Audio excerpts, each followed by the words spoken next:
నమస్కారం. ఒక చిన్న ప్రశ్న. ఇవాళ మన ఇంట్లో పిల్లలు ఓం నమః శివాయ అంటున్నారా? భగవద్గీత పేరు విన్నారా? గోమాతకి పూజ ఎందుకు చేస్తున్నామో, ఆరాధన వెనుక ఉన్న అర్థమేమిటో మన పిల్లలకి తెలుసా? ఈ ప్రశ్నలన్నీ మనందరికీ ఆత్మ పరిశీలన చేసుకోవాలని చెబుతున్నాయి. మన సంస్కృతి గురించి మనకే తెలియకపోతే మన పిల్లలు ఎలా నేర్చుకుంటారు? సనాతన ధర్మం జీవన తత్వం. సనాతన ధర్మం అంటే మతం కాదు, ఇది జీవన తత్వం. ఇది కేవలం దేవుళ్ల కథలు, పూజల వరుస కాదు. ఇది మనం ఎలా బతకాలనే మార్గదర్శనం. ఇది ఒక నియమాల పుస్తకం కాదు, మన ఆత్మను శుద్ధి చేసే మార్గం.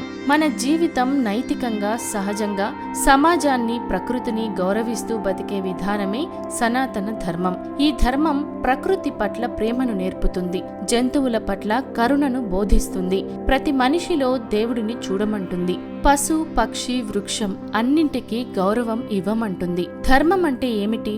ధర్మం అనేది నియమం కాదు, అది మన బాధ్యత.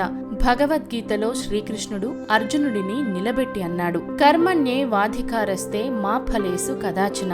అంటే నీ కర్తవ్యాన్ని శ్రద్ధగా, నిష్కల్మషంగా చేయి, ఫలితాన్ని ఆశించకు. ధర్మం అనేది హృదయంలో చేయాల్సిన పని. పూజలు మాత్రమే కాదు, మాత అన్నవారికి అన్నం పెట్టడం, ఇంటి చుట్టూ ఉన్న జీవుల్ని కాపాడటం, మాటలో సత్యం ఉండడం, ధైర్యంలో న్యాయం ఉండడం, ఈ ప్రతిచర్యే ధర్మం. మన సంస్కృతి గొప్పతనాన్ని మరిచిపోతున్నామా?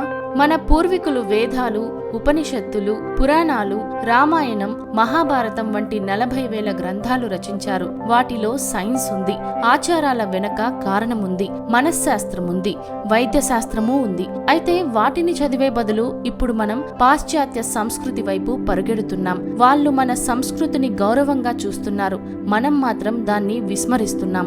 ఇకపోతే గోమాతను మనం ఎందుకు ఆరాధించాలి? ఆమె నీకు పాలిస్తుంది, ద్రవ్యాలు ఇస్తుంది, ఆహారం కూడా. ఆమెను ఆరాధించడం మన పౌరాణిక సంప్రదాయం మాత్రమే కాదు, జీవన మానవతా విలువ. భగవద్గీత ఏమంటుంది? శరీరం మారుతుంది, కానీ ఆత్మ శాశ్వతం. నీవు చేసిన ప్రతి మంచి పనికి ఫలితం తప్పక వస్తుంది, నీవు చూసినా లేకపోయినా.